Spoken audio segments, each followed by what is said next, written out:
Hi everyone. இந்த வீடியோவில் நம்ம இங்கிலீஷ் ஷார்ட் அண்ட் சாப்டர் 6 பார்க்க போகிறோம். சாப்டர் 6 வந்து ஃப்ரேசோகிராஃபி. ஃப்ரேசோகிராஃபி என்னென்னு பார்ப்போம். Phraseography is the writing of 2 or more words together without lifting the pen. The resulting outline being called phraseograph. So phraseography அப்படின்றது ஒன்றும் இல்லைங்க, அடிக்கடி வர வார்த்தைகள், அதாவது 2 or more words வந்து அடிக்கடி வந்துச்சு அப்படின்னா அதுக்கு வந்து நம்ம பெண்ணை எடுக்காமையே வந்து ஜாயின் பண்ணி ஸ்டோக் போடுற மாதிரி சில ஷார்ட்கட்ஸ் வந்து கொடுக்க போகிறாங்க, அவ்வளோதான், சிம்பிள். ஸோ நம்ம ஸ்ட்ரெயிட்டாகவே எக்ஸாம்பிளுக்குள்ளே போயிடலாம். ஃபஸ்ட்டு பாருங்கள், ஹவு கேன் தே அப்படிங்கிறதுக்கு இந்த மாதிரி ஸ்டோக் கொடுக்குறாங்க. நம்ம ஹவு வந்து போன கிராமலாக்ஸ்லேயே பார்த்தோம், ஹவு கேன் தே. ஸோ வந்து நம்ம கேன் வந்து ஃபஸ்ட்டு ப்ளேஸில் தான் போட்டோம், இங்கே ஏன் செகண்ட் ப்ளேஸில் போடுறோம் அப்படின்லாம் கேட்காதீங்க. ஸோ நம்ம கேன் மட்டும் தனியாக வரும்போது ஃபஸ்ட்டு ப்ளேஸில் போடுறோம். இந்த மாதிரி ஒரு வேர்டோட ஜாயின் பண்ணி வரும்போது எந்த பிளேஸ் நமக்கு இதாக இருக்கோ அந்த பிளேஸில் போட்டுறோம், how can they. So how can they அப்படின்னு வரும்போது நீங்கள் தனித்தனியாக இது வந்து ஹவு கேன் தே இந்த மாதிரி போடுறதுக்கு பதிலாக, இந்த மாதிரி கை எடுத்து போடுறதுக்கு பதிலாக ஒரே ஸ்டோக்காக ஹவு கேன் தே. ஸோ இந்த மாதிரி ஈஸியாக போடலாம் இல்லைங்களா. இதுதான் வந்து ஃப்ரேசோகிராஃபி அப்படின்னு சொல்கிறாங்க. அடுத்து பாருங்கள், ஐ ஹேவ் வந்து ஐ அண்ட் ஹேவ் வந்து ஜாயின் பண்ணியிருக்காங்க. ஸோ இது வந்து ஐ, இந்த செகண்ட் பிளேஸில் போடணும் ஹேவ், இதை ஜாயின் பண்ணி நமக்கு ஐ ஹேவ் அப்படின்னு கொடுத்துருக்காங்க, ஐ ஹேவ். அடுத்து பாருங்கள், ஸோ இதில் நமக்கு கண்டிஷன்லாம் ஒன்றும் படிக்கிறதெல்லாம் இல்லைங்க. நீங்கள் வந்து இந்த ஸ்டோக்கு அதுக்கு உண்டான அந்த வேர்டை வந்து ஞாபகம் வச்சுக்கிட்டாலே போதும். கண்டிஷன் வளவலன்னு ரொம்ப கொடுத்துருப்பாங்க, அதெல்லாம் நமக்கு தேவையில்லை. ஐ தேங்க்யூ வந்து ஃபஸ்ட்டு பிளேஸில் இருக்கும். ஐ தேங்க்குக்கு டிஹெச் ஸ்டோக்கு, யூக்கு யூ போன இதில் பார்த்துருப்போம். அதே மாதிரி ஐ திங்க் யூ அப்படின்னு வந்துச்சு அப்படின்னா அதை செகண்ட் பிளேஸில் போடுவோம், அது பின்னாடி பார்ப்போம். ஐ திங்க் யூ அப்படின்னு வந்துச்சுன்னா அது செகண்ட் பிளேஸ், இத்து வந்து செகண்ட் பிளேஸில் போடுவோம். ஃபஸ்ட்டு பிளேஸில் போட்டோன்னா ஐ தேங்க்யூ. அதே மாதிரி வெறும் தேங்க்யூ அப்படின்னு வந்துச்சுன்னா ஃபஸ்ட்டு பிளேஸில் போடுவோம். திங்க் அப்படின்னு வந்துச்சுன்னா செகண்ட் பிளேஸில் போடுவோம். ஸோ இந்த மாதிரி தான். அடுத்து வந்து வித்துக்கு இந்த லெஃப்ட் செமி சர்க்கிள் யூஸ் பண்ணுவோம். ஃபஸ்ட்டு பிளேஸில் லெஃப்ட் செமி சர்க்கிள் யூஸ் பண்ணுவோம். அதை வச்சு சில எக்ஸாம்பிள் கொடுத்துருப்பாங்க. வித் மச்சுக்கு நம்ம படித்தோம் இல்லைங்களா, சே சவுண்டு ஃபஸ்ட்டு பிளேஸில் போடுவோம் அப்படின்ட்டு. ஸோ வித்தோட கனெக்ட் பண்ணி போடுறாங்க, வித் மச். அதே விச் வந்து செகண்ட் பிளேஸில் வரும். ஸோ வித்தோட கனெக்ட் பண்ணி செகண்ட் பிளேஸில் போடுறாங்க, வித் விச். வித் ஈச் அப்படின்னா நமக்கு தேர்டு பிளேஸில் இச்சி சவுண்டு போடுவோம். ஸோ அதை தேர்டு பிளேஸில் போடுறாங்க, வித் ஈச். இது நல்லா ப்ராக்டிஸ் பண்ணிக்கோங்க. அடுத்து பாருங்கள், when joined to KML the sign I may be shortened. So நான் போன சாப்டர்லேயே வந்து சொல்லியிருப்போம், ஐஎம் அப்படின்னு வந்துச்சுன்னா நம்ம ஐ போட்டு எம், அதாவது ஐ இந்த ஒரு சைடு மட்டும் தான் போடுவோம், அதுக்கப்புறம் எம் சைன் வந்துடும் அப்படின்ட்டு. பிகாஸ் இப்போ ஐஎம் அப்படின்னு இருக்குன்னு வச்சுக்கோங்களேன், இப்போ ஐ போட்டு எம் இதோட ஜாயின் பண்ணி எழுதுறீங்கன்னா எம் இதுலேயே தான் ஜாயின் பண்ணி எழுதுங்க. அப்போ இந்த செகண்ட் லைன் வந்து இருக்கிறதும் இல்லாமல் இருக்கிற மாதிரி தான் இருக்குங்க இல்லைங்களா. அப்போது இந்த மாதிரி இடத்துல KML இந்த ஸ்ட்ரோக் வரும்போது இந்த ரெண்டு லைனில் ஃபஸ்ட்டு லைன் மட்டும்தான் எழுதுவோம், அடுத்த லைனோட அடுத்த ஸ்ட்ரோக் வந்து ஸ்டார்ட் ஆயிரும் அப்படின்னு சொல்கிறாங்க. எக்ஸாம்பிள்ஸ் கொடுத்துருக்காங்க, ஐ கேன், ஐ வில், ஐ ஆம். ஸோ இந்த மாதிரி. அடுத்து பாருங்கள், ஹச் தேர்டு பிளேஸில் போட்டாங்க அப்படின்னா அது வந்து ஹீயை ரெப்ரசன்ட் பண்ணும் அப்படின்னு சொல்லியிருக்காங்க.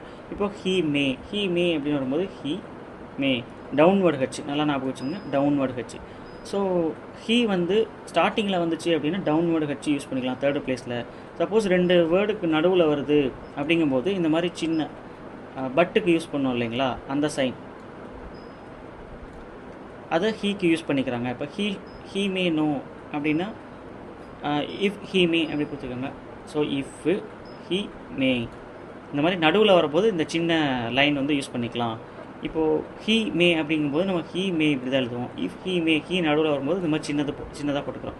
ஹீ ஷுட் நோ அப்படிங்கும்போது ஹீ ஸ்டார்டிங்கில் வருது, அப்போது டவுன்வர்டு ஹச் தான் யூஸ் பண்ணுவோம். ஷுட்டு அப்படியே வந்துடும். நோக்கு நாஸ் சைன் யூஸ் பண்ணுறாங்க.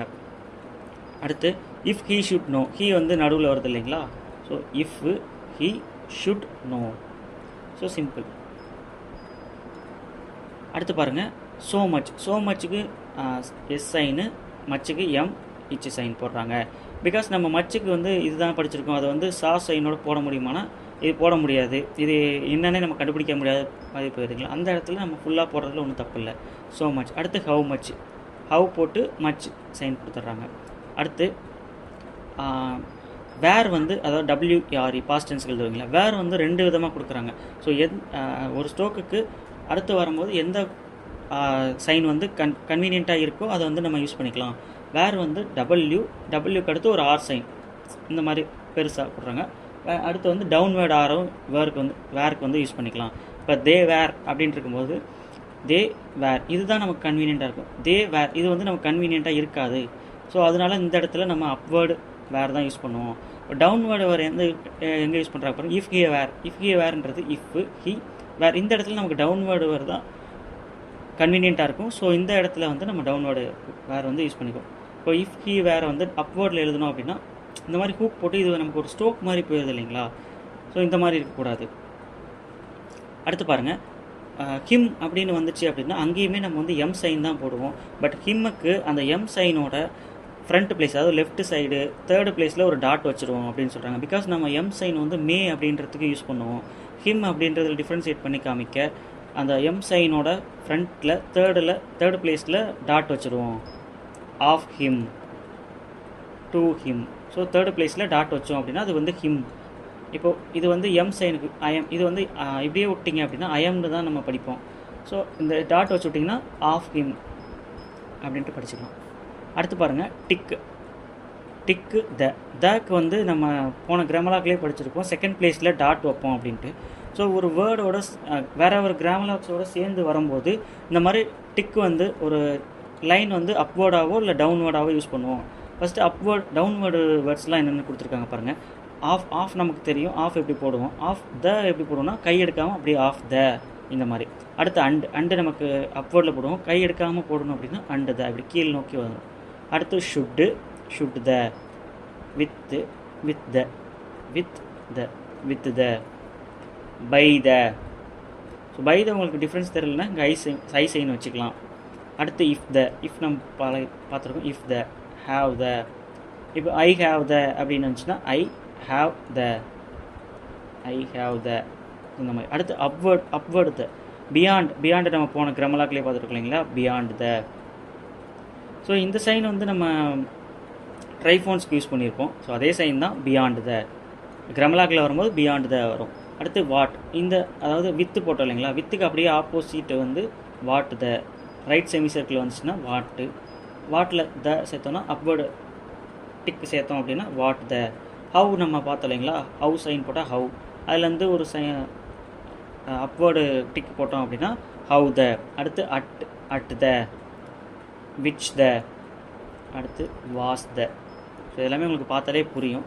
அடுத்து ஒரு ரூல் என்ன கொடுத்துருக்காங்கன்னா, இப்போ ஆன் த அப்புறம் வந்து பட் த அப்படின்னு வரும்போது அந்த லைன் வந்து ஸ்ட்ரெயிட் லைனாக இல்லாமல் கொஞ்சம் ஸ்லோப்பிங்காக போட்டுக்கலாம் அப்படின்றாங்க. பிகாஸ் நீங்கள் ஸ்ட்ரெயிட் லைனாக போட்டிங்கன்னா எழுதுறதுக்கு கன்வீனியண்ட்டாக இருக்காது அப்படின்றனால லைட்டாக அது மாதிரி ஸ்லாப்பியாக போட்டோம் அப்படின்னா பார்க்குறதுக்கு கொஞ்சம் தெரியும், டிஃப்ரென்ஸ் தெரியும் அப்படின்ட்டு சொல்கிறாங்க. ஸோ அது ஒன்றும் பிரச்சனை இல்லைங்க. நீங்கள் நல்லா நார்மலாக எழுதுனாலே எழுதுகிற ஸ்பீடில் அது அந்த மாதிரி தான் போகும்.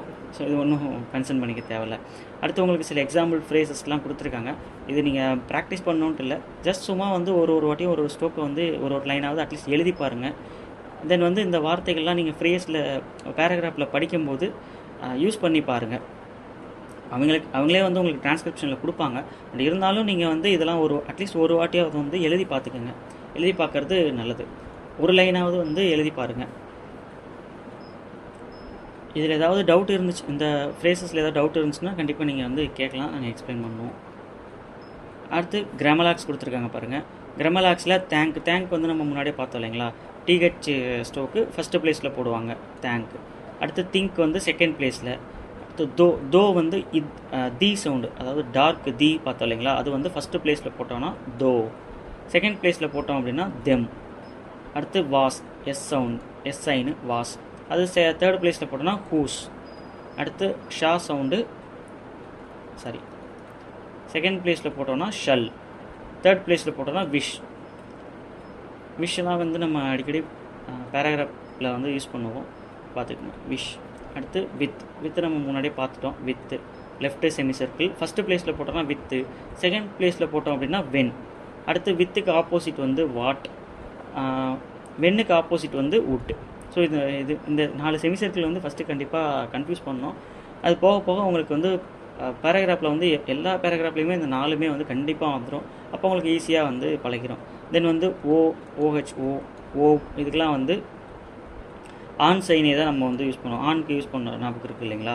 ஃபஸ்ட்டு பிளேஸில் இந்த மாதிரி சின்ன ஸ்ட்ரைட் லைன், ஸோ அதே தான் யூஸ் பண்ணுவோம். அதே மாதிரி ஹீக்கும் அப்படி தான், பட்டு சைன் தான் வந்து இங்கே ஹீக்கு யூஸ் பண்ணுவோம். ஸோ இது வந்து எப்படி டிஃப்ரென்ஸ் கண்டுபிடிக்கிறது அப்படின்னா, முன்னாடி பின்னாடி இருக்கிற வேர்ட்ஸ் மீனிங், அந்த கான்டெக்ட் இதெல்லாம் வச்சு நம்ம டிஃப்ரென்ஸ் கண்டுபிடிச்சிக்கலாம். அதுவும் இல்லாமல் இந்த ஓ, ஹீ இதெல்லாமே வந்து தனியாக வரும்போது, ஹீலாம் தனியாக வரும்போது இந்த சைன் போட மாட்டோம், நம்ம இந்த சைனே வந்து போட்டு விட்ருவோம். அப்படிங்கும்போது பிரச்சனை இல்லை. அடுத்து எக்ஸசைஸ் 21 வந்து பேராகிராஃப் கொடுத்துருக்காங்க. இது ஒரு வாட்டி ரீட் பண்ணிவிட்டு அதுக்கப்புறம் வந்து ஹோம்ஒர்க் ப்ராக்டிஸ் பண்ணுங்கள். அடுத்து உங்களுக்கு வேர்ட்ஸ் கொடுத்துருப்பாங்க, வேர்ட்ஸ் பேராகிராஃப் கொடுத்துருப்பாங்க. இதையும் வந்து நீங்கள் ஷார்ட் ஹேண்டில் ஃபஸ்ட்டு ப்ராக்டிஸ் பண்ணிவிட்டு அதுக்கப்புறம் ஹோம்ஒர்க் ப்ராக்டிஸ் பண்ணுங்கள். தட்ஸ் ஆல் இந்த சாப்டர் 6. சாப்டர் 6ல் வந்து ஃப்ரேசோகிராஃபி பார்த்தோம். இதுக்கு மேலே வந்து ஹூக்ஸு, அதுக்கு மேலே சம் இம்பார்ட்டன்ட் டாபிக்ஸ்லாம் வரும், அதெல்லாம் பார்ப்போம். இந்த வீடியோவில் உங்களுக்கு ஏதாவது டவுட்ஸ் இருந்துச்சு அப்படின்னா கமெண்ட்டில் போஸ்ட் பண்ணுங்கள், கிளாரிஃபை பண்ணுறேன். ஸோ தேங்க்ஸ் ஃபார் வாட்சிங்.